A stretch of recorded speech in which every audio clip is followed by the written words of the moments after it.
बिस्मिल्लाहिर्रहमानिर्रहीम। अस्सलामुअलैकुम प्यारे दोस्तों, आज की कहानी चालाक बंदर और अक्लमंद बूढ़े कछुए के बारे में है।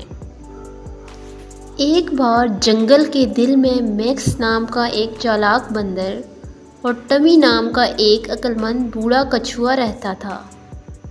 इख्तलाफात के बावजूद वो बेहतरीन दोस्त थे। मौसम गर्मा में जंगल में शदीद खुश्क साली आ गई।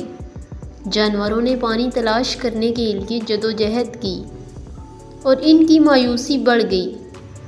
मैक्स चुस्त होने की वजह से पानी के कुछ पोशीदा ज़राए तलाश करने में कामयाब हो गया और इन्हें टमी के साथ शेयर किया। एक दिन जंगल के जानवरों का एक ग्रुप मैक्स के इर्द गिर्द जमा हुआ और मदद की इल्तिजा करने लगा। मैक्स ने इत्तफाक किया, लेकिन बदले में इनसे मदद मांगी क्योंकि वो खुद ज़्यादा पानी नहीं ले सकता था।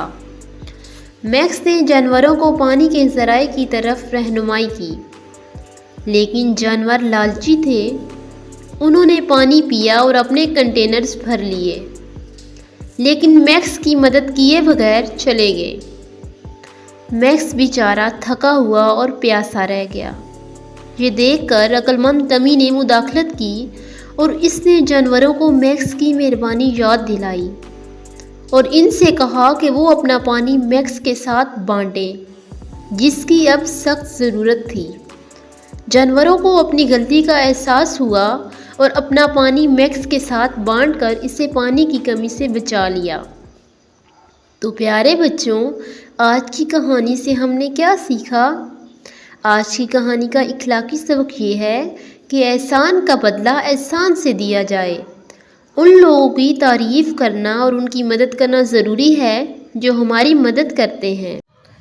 इस तरह की और कहानियाँ देखने के लिए चैनल को सब्सक्राइब, शेयर और छोटा सा कमेंट ज़रूर कीजिएगा।